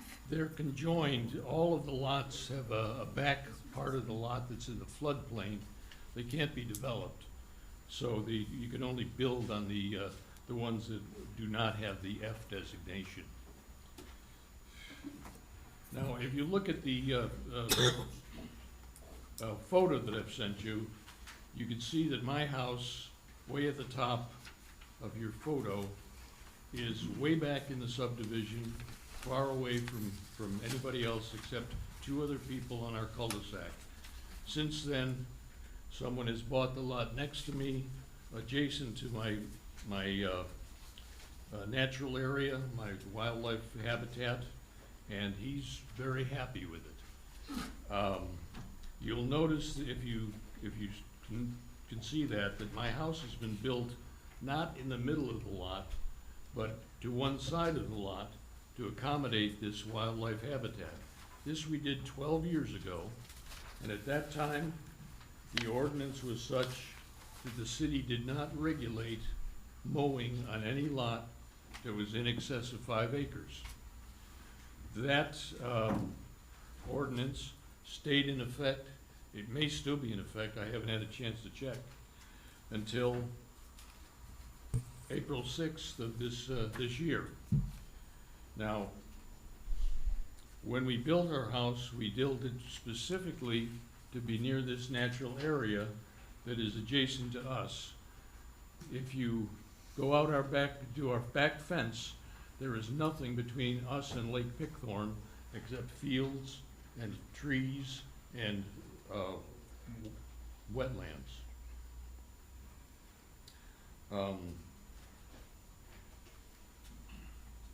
Over the years, we have left this area in its natural state, but we also have developed it.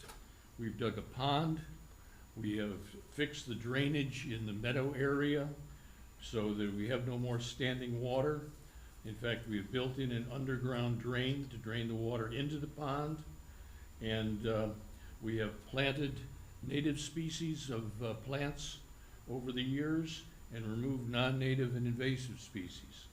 This has all qualified us for wildlife designation from the National Wildlife Federation and the Arkansas Game and Fish Commission. Now, apparently, this was closed as of April 27th, when the city attorney told me that I was in full compliance with the code, but someone decided to really dig into it at city expense, I'm sure, to reopen the case. And as I say, on April 13th, I found 3 police officers on my doorstep telling me that I had to mow this area within 7 days or I would be cited and be required to come to court. I don't know why 7 days is so important when this has been there for 12 years. The people who are complaining are, only one is on my street. The other 2 are on the next street over. In fact, Phil and Karen here, they live on lot 19, if you look at the map.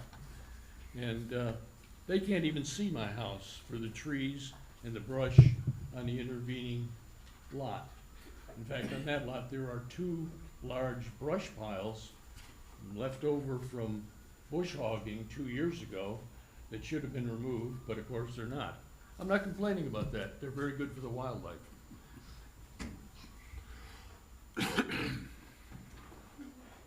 Okay, after we were served on Friday, and I have no idea why there's such a rush to mow this, unless it's just simply to get it done before I can react.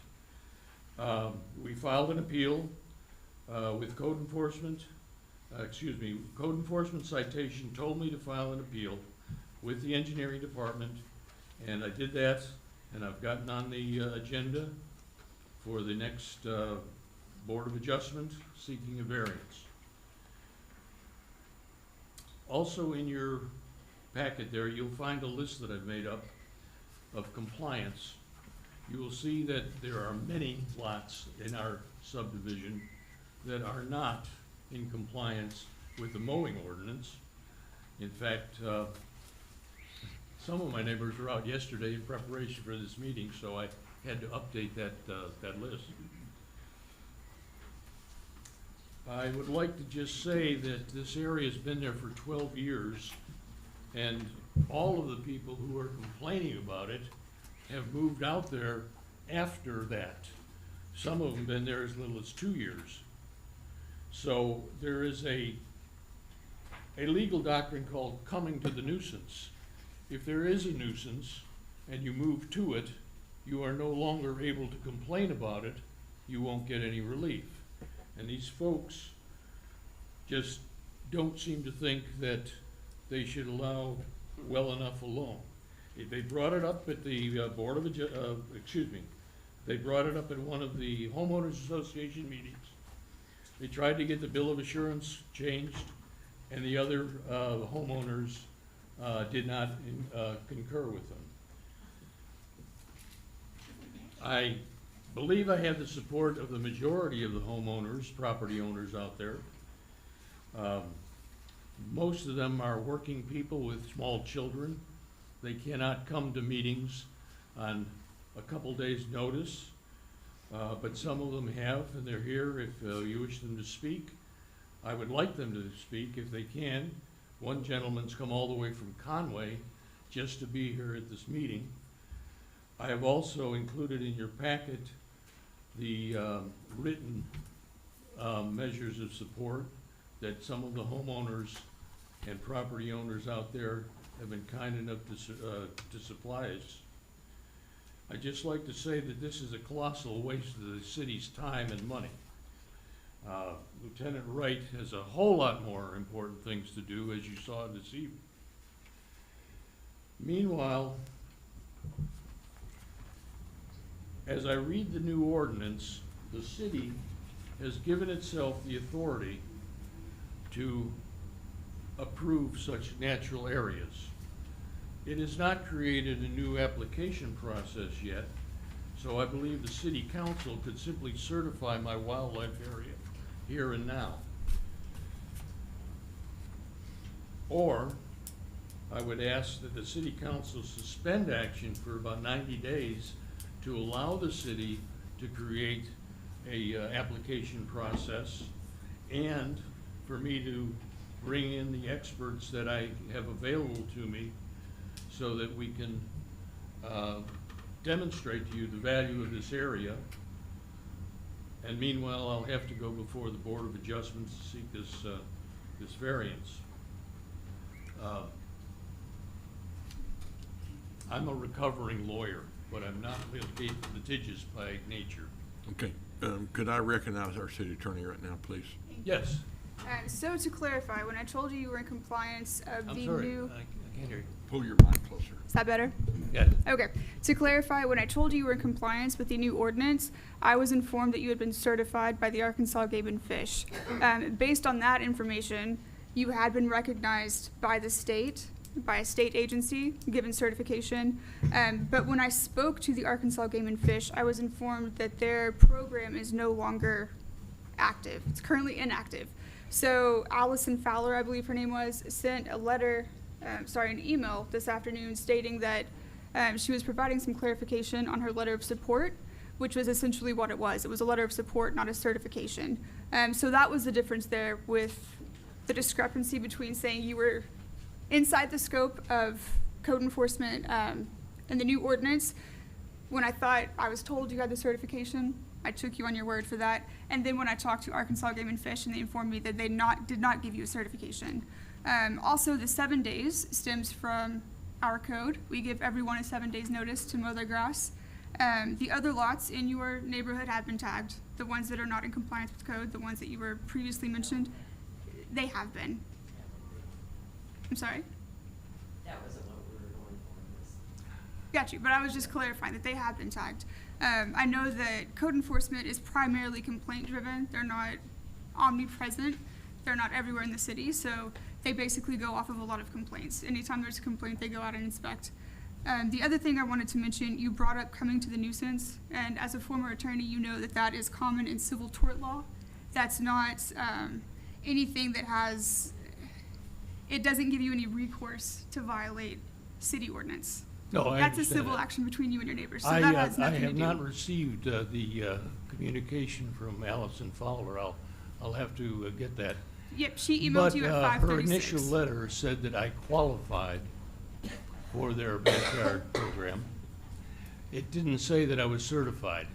I misunderstood it as you did. Their program is inactive now because they are revising it, and she told me that I would be able to qualify as soon as they are again issuing certifications. To be clear, I didn't misunderstand it. I didn't see it until this week. I was going off of what you had told me, that you were certified. I didn't see it until I Bob sent it sent to me her earlier this week, on Tuesday. Tuesday or so. Okay.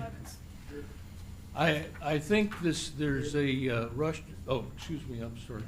Councilmember Blevins. I just wanted to also say I spoke to Ms. Fowler as well on the phone, and there was a big issue with the terminology between qualifying.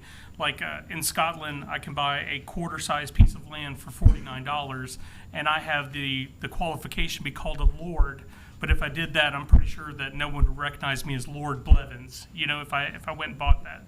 That goes along with the Wildlife Federation, the certificate that you purchased online. I will say that I was not for this, but when I did speak to Mrs. Fowler today, she did tell me that she had not even came out and looked at it, that she was basically using the honor system of what you had told her to basically say that you were qualified. She had never actually looked at it at all. She just like took you at your word. And when I did speak to her, she had asked me to relay something, and I want to do that just so I'm fully transparent. She did say that this item would be approved if they had it up and going, and if we voted to mow it down, like it would cause a huge setback in what you have accomplished.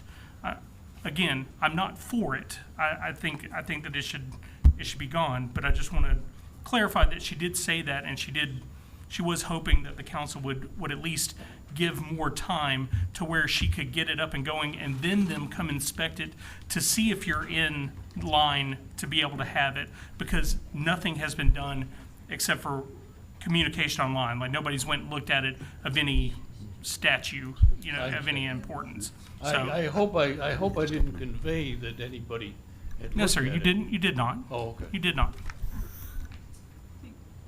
Lieutenant Wright has pictures. Lieutenant Wright? Yes. Councilmember Blevins, Moulton. Yeah, you do. You have the same haircut. Speaking back on what our city attorney said, and I want to make sure it's clarified, because when you made the statement dealing with the 7 days and you felt it was personal, I want to make sure I clarify. Lieutenant Wright and Jacksonville PD do not take personal issues against our people. So I want to make sure everybody realizes that the 7 days is there. I have a church with lots. When they serve me, I agree with you. I still 7 days got to be there. So I just want to make sure the did not- public knows.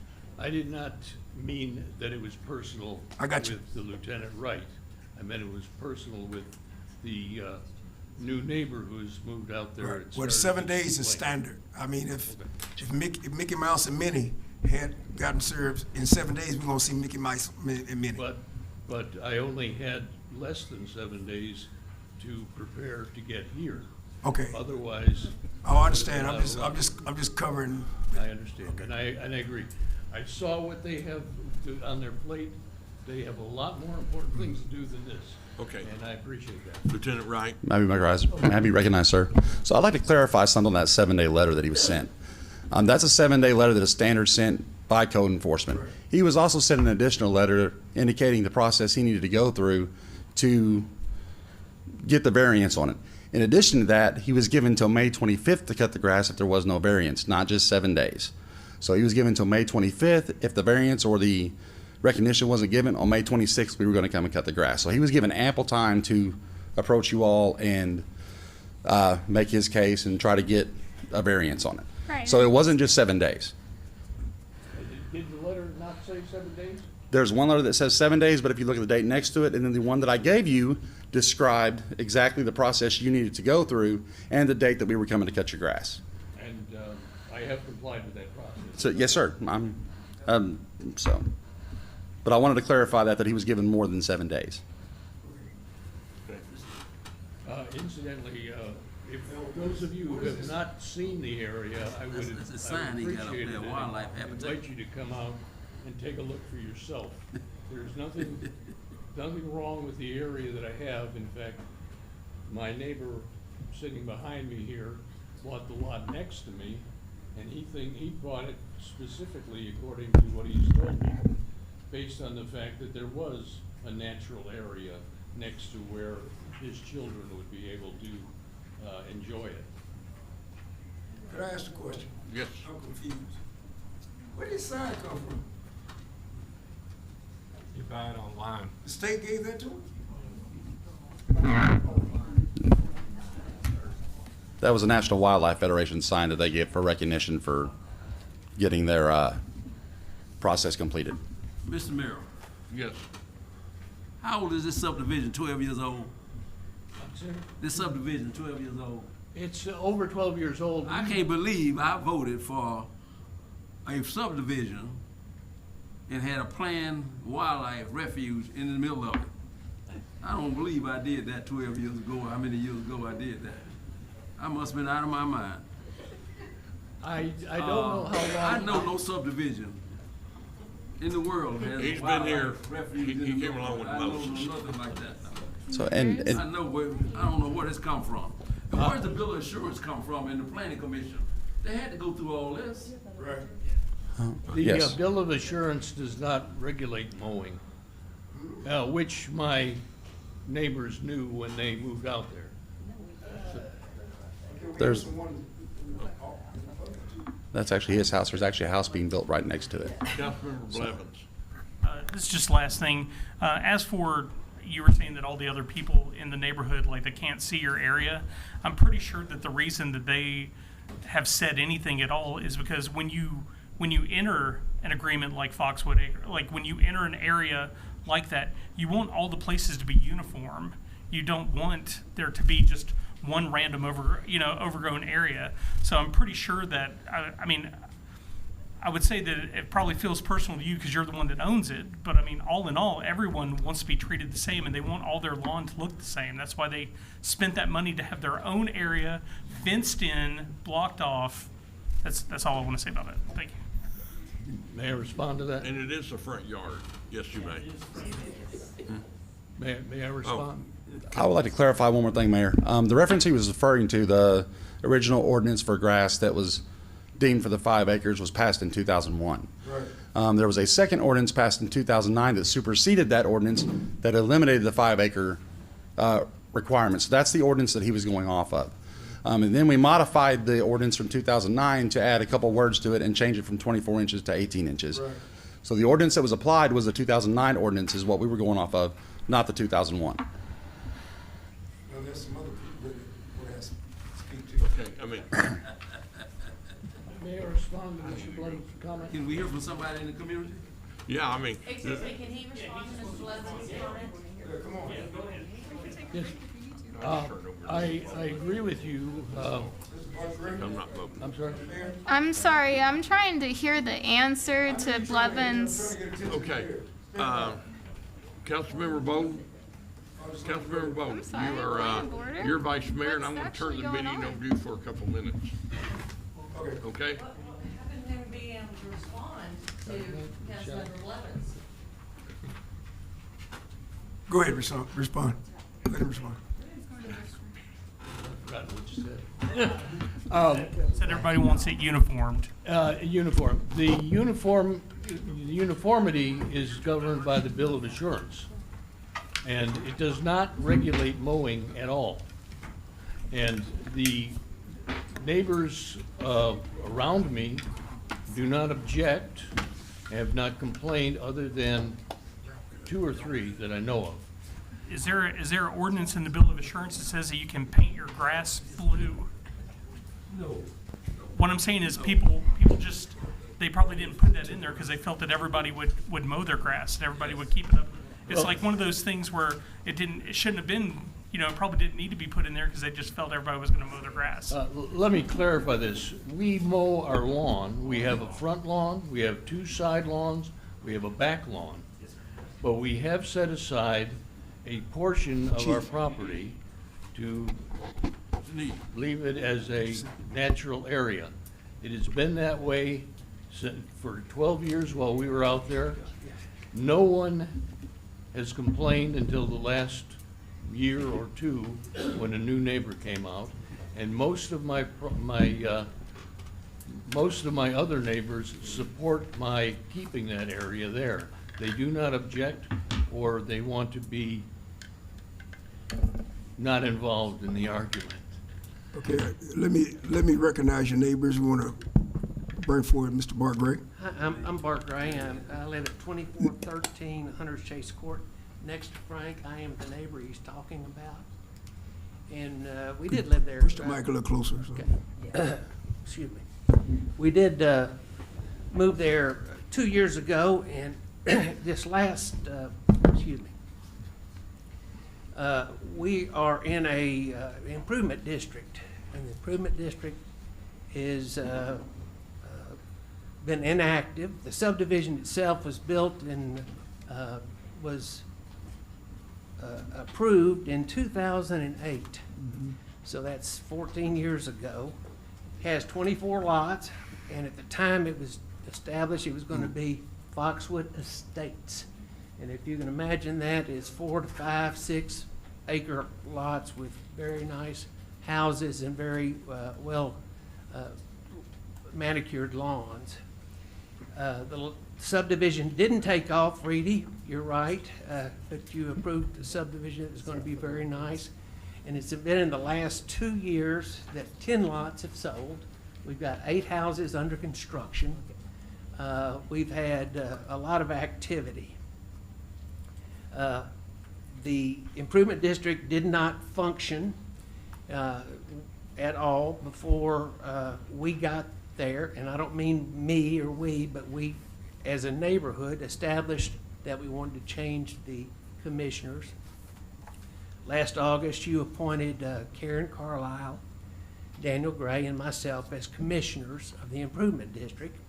We had our first improvement district meeting in September, and of the many items on our business, one of which was lawn cutting, and Mr. Frank's yard came to the improvement district attention, and there was a lot of talk about having his yard cut back to the tree line like the neighbors and around his pond.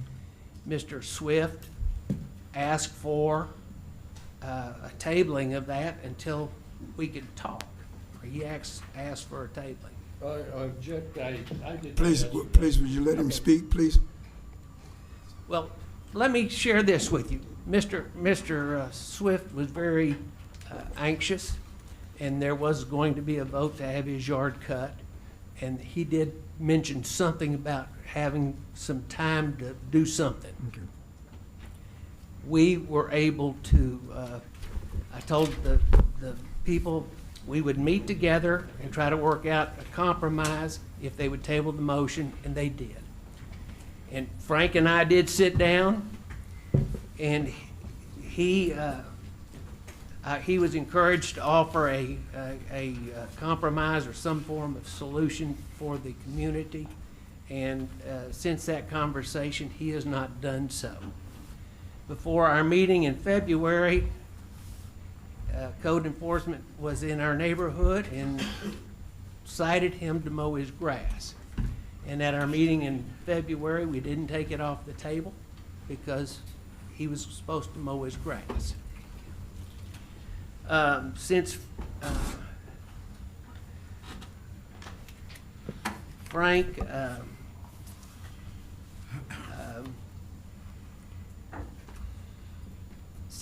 has started this, we have found out his activities since have not been to cut the grass like we thought he was going to. But we have a bill of assurance.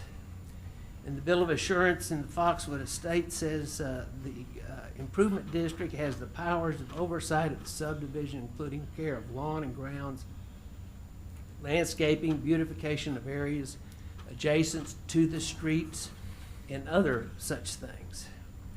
The Board of Commissioners and the district owners, many of which don't want to get into a fight here publicly, and I don't blame them, are in favor of Frank cutting his grass. Frank has got 2 acres behind his house, of which he could have this area if he wanted it so designated.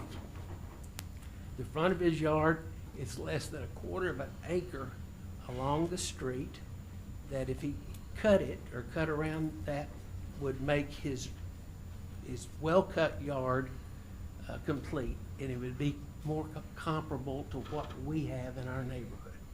I do live as one of the 2 houses that travel past it, but I travel past a lot of other houses under development are doing wonderful things in their yards, and they are developing their yards back to the back property lines and further, including the maintenance of their yard. We have some pictures that show that, and I believe they've been handed out. We've got them. Yeah. And we do have in our bill of assurance where the district and the commissioners should and could have Frank encouraged or ask him to cut his grass. And we encourage the active participation in this new ordinance and have him cut his grass. Mayor? Yes. Based on the discussion, we had a committee that came up with the ordinances. And I recommend we stick with the ordinance. as it's written. Even when I look at the pictures and where it's located, the bottom line is, the ordinance says, point blank, and we must stick with that ordinance. We just got through with that committee meeting and we had unanimous vote on it. And code has to be blind. Yep. Code cannot recognize social status, race, sex, any of that. Code has to be the same for every citizen in Jacksonville. So code is code. That was established with Bolden. He Mhm. just said that earlier Right. with his church, so. Okay, May I respond? go ahead. Mr. Gray has badly misstated the facts. I have the minutes here, and it says nothing about my having agreed to mow my lawn. I will read them to you if you'd like. It says, You- Wait a minute. No, that's not Mr. relevant. Mr. Swift, the That's whole amongst point y'all. of the matter, That's, the whole point of the matter, there's an ordinance already set in stone, so it doesn't matter what you read, even what they say, the bottom line is, if they came in here and said, we in favor of you keeping the grass, keeping it like it is, because the ordinance says it, we can't override that ordinance. well, if I may, the ordinance says that it can be certified as a wildlife area, Oh, you're right. either by the city, or the state, or the federal government. Well, we're not gonna do And that, I don't feel none of our. As a member of that Okay, committee, I explicitly, I'm not finished. I explicitly went into detail in that point. And the thing is that these schools of thoughts, no matter if it's from the state or federal government, it's all the same. It's all the same information. Like, honestly, it is a wildlife area. What are we doing? There's plenty of room behind his house to have wildlife. As you see, this is in the front that everybody drives by and sees. I drove out there myself. Yeah, me too. You have a Me beautiful too. home, beautiful land, your grass was mowed perfectly. It was beautiful. And when I look at this, and I see behind your house plenty of room for wildlife, I just see, I'm just not gonna mow this. This just looks like you just didn't wanna mow it, to me. It does not look like anything. I mean, you're wanting to attract butterflies. We have butterfly plants that you could plant in your yards to. Those are attract actually birds. in there. Well, I can't see for all the weeds. I'm No, sorry. You don't have the I'm floor. literally, I can Councilmember see them because Twitty it has the is floor. a Okay, Councilmember large Blevins. plant. I just wanted to state that, like, when I did look at this, I will say that I don't believe that this is a situation of him not wanting to cut the grass. It's obvious that he will cut the grass because he has cut all around it, and I mean, very meticulously, I might add, that he has cut around all this area. The deal is that it's up close, you know, to the front of the road. It's you know, to people not qualified to know what a wildlife area looks like. It looks like it's an unkept lawn. And again, I do believe that I believe that if you want to, it could move it. But I will say that even though I'm 100% for him mowing this, after speaking with the lady at the Game and Fish Commission, she said specifically that if this program would have still been active and not set down to be overhauled, he would have been granted certification based on what he said. Based on what he said. Absolutely, absolutely. And with her also saying that if he did mow it down, that it would be completely damaging to the habitat and not be able to be brought back up, which if you want him just to move it to the back of his house, like he would have to uproot everything anyway. I would like to say that I think that even though I personally don't feel this, I think that it may be the right call to give him an opportunity, a 90-day time period, to have the Arkansas Game and Fish Commission to come out and take a look at it and see if it meets the certifications. Because again, when she was talking about the certifications, she did mention like accessibility to the road and stuff. Like, I believe that even if they came out and looked at it, you wouldn't be in compliance with what they want to do. And I think that that's something that could be easily remedied. You have plenty of land to do that and move it to another area. But, you know, we've already had it all these different years. I think another 90 days to let Game and Fish Commission get it together and come out and survey it to give him either a certification or tell him no, in which at the time, like, we'll mow it. I think that should be an option. So to City Attorney. Thank you. I spoke with Allison, and she said that they based their certification on the honor system. So even if they did revamp it, they're not going to go out to look. I just wanted to make sure that was clear. She told me that they would absolutely send people out here to look at it. That is what she told, I'm just telling you what Okay. she told me. Okay. mean, I just wanted to I'm inform not you gonna- of I'm what not I gonna lie heard. about it. Again, I'm Okay. against it, like, so I would Okay. She informed me that, Again, she that the did- she did tell me. certification would be based on the honor system. Can I say this? So if we're gonna do this, how many lots I got? How many lots do you have? Yeah, 4 or 5? I believe 5. So I'm gonna put me a sign in front of those lots for the next 90 days, so that when you come out there, I want Arkansas to come and look at all our lots, so you don't cut it. And that's the mindset of people. Understand what I'm saying? Yeah. You can't do it for one when the ordinance has already been set. Setting Mr. precedent. Mayor, We can't do it. That's Carl. weaponized. Hold on. You're weaponizing it. He's not trying to do it for No, malice. that's not the point. We had meetings after meetings with the code Oh, yeah. officer. Ryan works extremely hard along with the other officers, along with our police chief. And for us not to stand behind the ordinance that we all passed is not right. We have to stand behind them. That's the bottom line. If I may, the ordinance does provide this exception. Mr. Gray. what I don't know is, after 12 years, since we had a meeting in September, since we had a conversation, and since there was an action of this city to ask him to mow his grass, are those certificates dated last year or the year before, or any other of the years that we have, that Mr. Swift's been there? I think it's all been happening since we were having our meeting and we're going to ask him to mow his grass. So my understanding what you're saying is the wildlife preservation did not start taking place until after this? I'm asking you, Fish you letter got any was in May. certificates that says that it March. was? The Game and Fish letter was in March or February. March. In Yeah. copy of Ms. Swift's letter, or, of the letter from Allison, you've got a copy, or is it something that needs to be read for other people to hear, or? The The newest newest email letter. that I received from Allison, I can read Yes. it. She sent it actually to Mr. Swift at 5:35 this evening. It says, Mr. Swift, I wanted to provide some clarification on the intent of the letter of support I provided you in March regarding your yard's wildlife habitat. Arkansas Game and Fish doesn't currently have a mechanism to designate properties with any particular status, be it natural area, bird sanctuary, etc. We at one time did have a voluntary backyard habitat certification program that encouraged people to provide certain wildlife habitat components on their properties.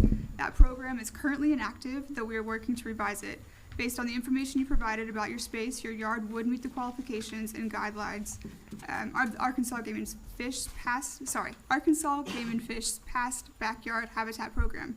However, backyard program, right. However, regardless of the status, past or future, of this program, it is not an authorization or intended to supersede any local ordinances or regulations that otherwise may apply to property owners. It is simply a way for our state agency to encourage citizens like you to voluntarily provide valuable habitat to benefit wildlife where possible and permissible. Mr. Mayor, Yes, sir. Mr. Police Chief, do you have your citation book in your pocket? I move that you write this homeowner a ticket for not cutting his grass, a citation. Now, he We have- has applied to the Board of I would like to respond to Adjustments the letter, which I have not received. When is that letter dated? today. It was sent this afternoon, sorry, this evening Oh, at it's five, sent- 5:35. Right. We've Right, been I here was this here too when I afternoon. got it, right. And as far as it's talking about not superseding ordinances, the ordinance has a specific exception for wildlife areas. Mhm. So we're not trying to supersede the ordinance. Right. We're trying to comply with the ordinance. Right, but the issue with that, the exception requires you to be designated or certified by a state, the city, state, or national, or sorry, United States. And the But city you don't hasn't, have that the right city now. has not created a process for that. Correct. So that you would don't mean it have- wouldn't apply. I don't think we have the professional personnel to make such a classification. Right. Mayor, Yes. one more thing. Why and- would you need professional personnel? I mean, who's gonna certify it? Councilmember Blevins. If I provide the one of the- professional Okay. testimony, Okay. then the city can make a decision. Councilmember Blevins has the floor. Just to go back just a little bit, only because I had two other things I was thinking about. When the city attorney mentioned that the program was an honorary system, it was based on honor system beforehand. The revamping is for them to actually send people out to come take a look at it. And she also said that their committee is going to be meeting on June 8th. That's what Allison Fowler said, that their committee is going to be meeting on June 8th. I'm So, gonna say, we only have one city attorney, and that's who we're gonna listen to. yeah, We're not attorneys, we're council members. So let's listen to the city attorney. I am listening to this. If it's a backyard, if it's a backyard program, that's not the backyard.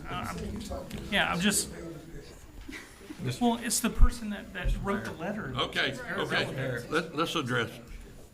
So if I understand right, Code has issued him a letter to mow his grass. Yes, He has gone through the appeal process, and that's what he is going to go to the Board of Adjustments. Is that Correct. Correct? Yes, from my understanding. That is Yes. next week. Next month.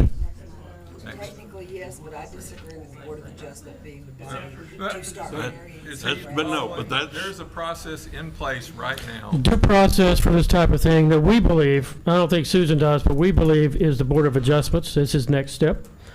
And so that's in June. I don't know the date, but it's in June.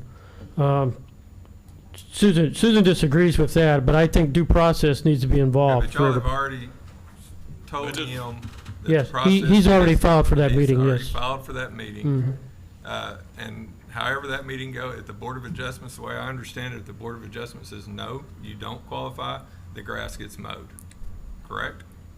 Is that? That's how it correct. would happen? That's correct. If they go against it, then they're going against the bill of assurance that is in Foxwood correct. Estates.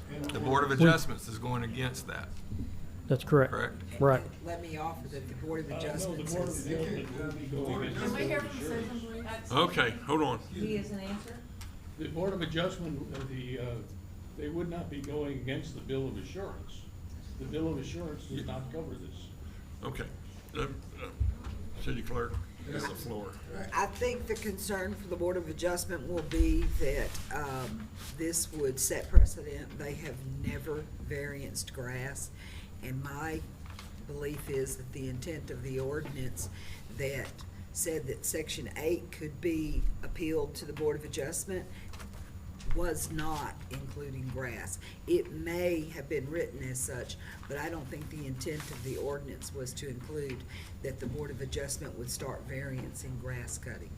I see, I could only follow the process that I was Right. told. I mean, they was given a process and he needs to follow that process. This would be very unique for the Board of Adjustment to hear this request, which Well, probably would if he not. filed for it, they gotta hear it, right? Yeah, it's probably gonna be so foreign to them that, Yeah, I mean, we may need to update the ordinance. But Absolutely. they have, under our current code, they have the authority to review public nuisance. an administrative decision. Right, right, for public nuisance.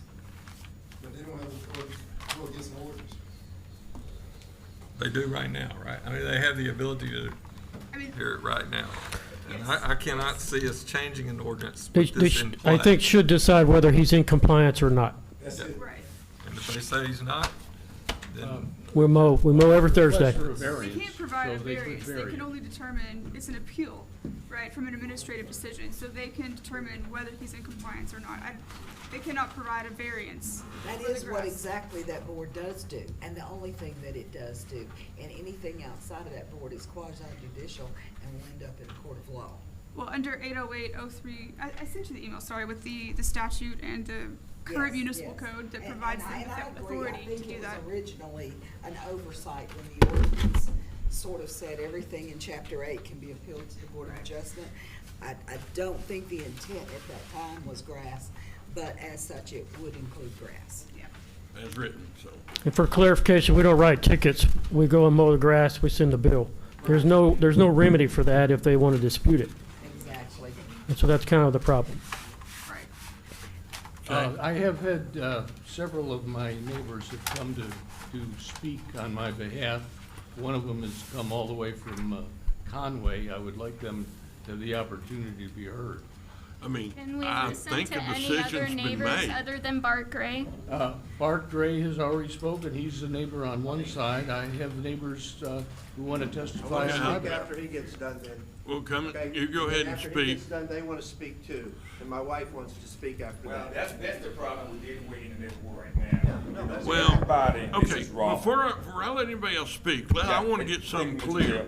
Who, this board, this council isn't going to make this decision, it's going to the Board of Adjustments.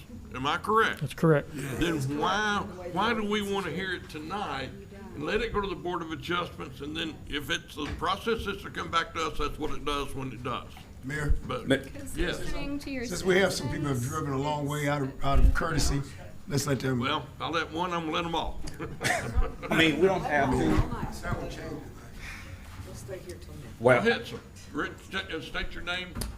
Alexander Samawulu, we own 2 lots, in this property, in this subdivision.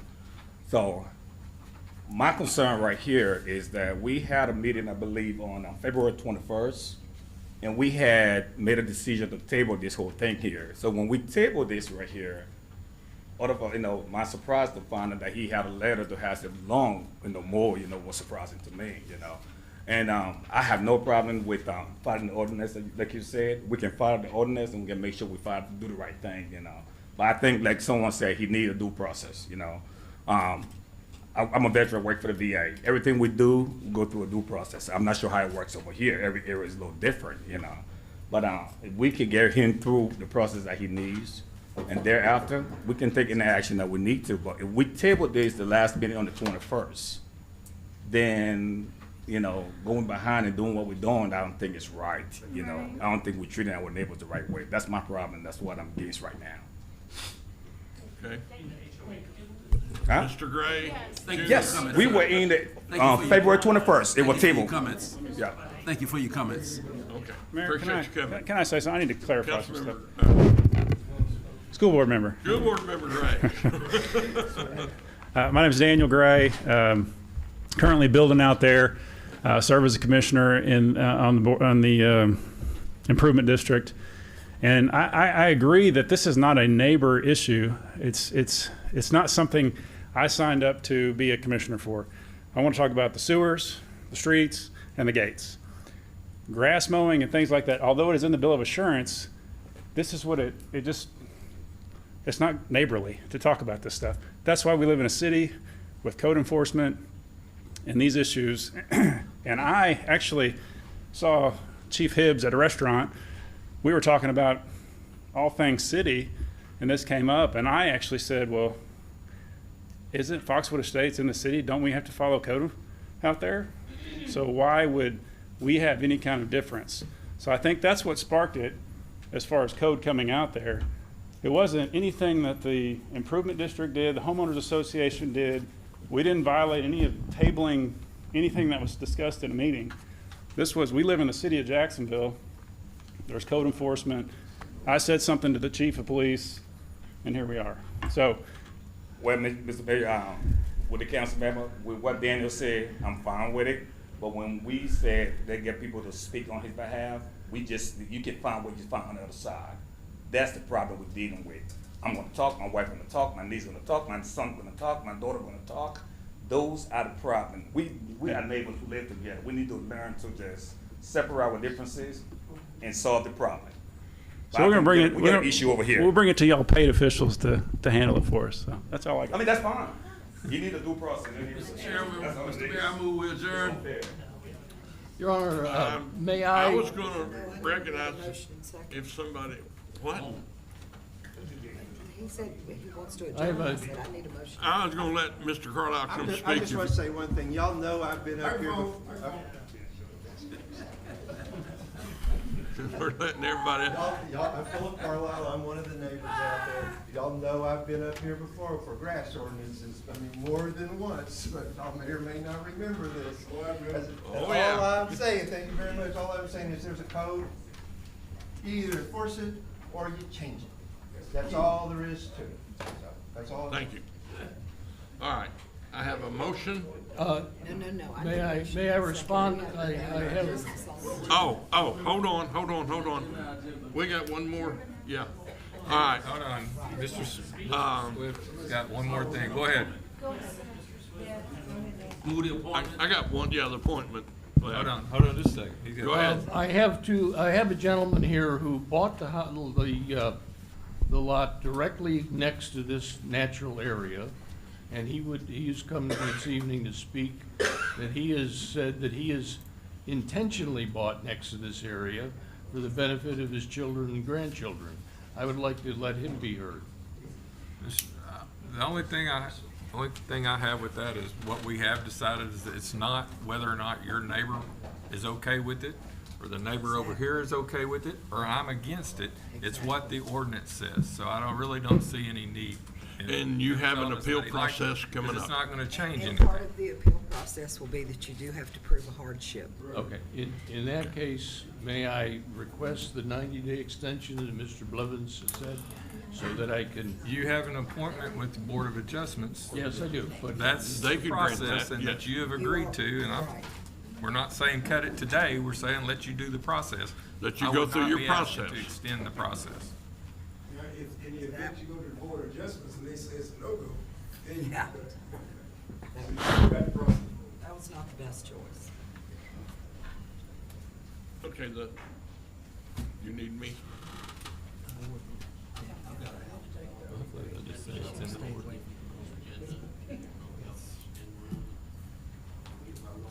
When do we say?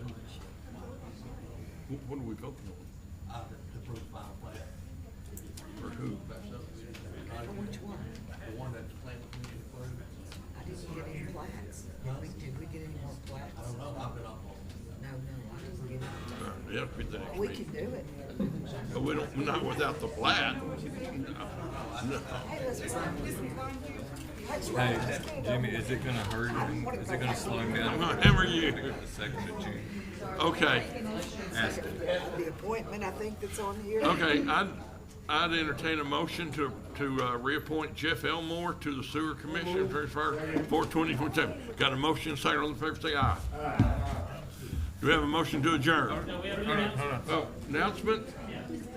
All right. Just I want to make an announcement that at the next city council meeting, there will be a public hearing here to, in regards to the pit bull ordinance. So I just wanted to remind everybody that that is during the next city council meeting, that public hearing will be taking place.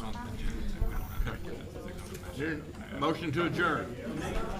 So moved. We're adjourned. Yes.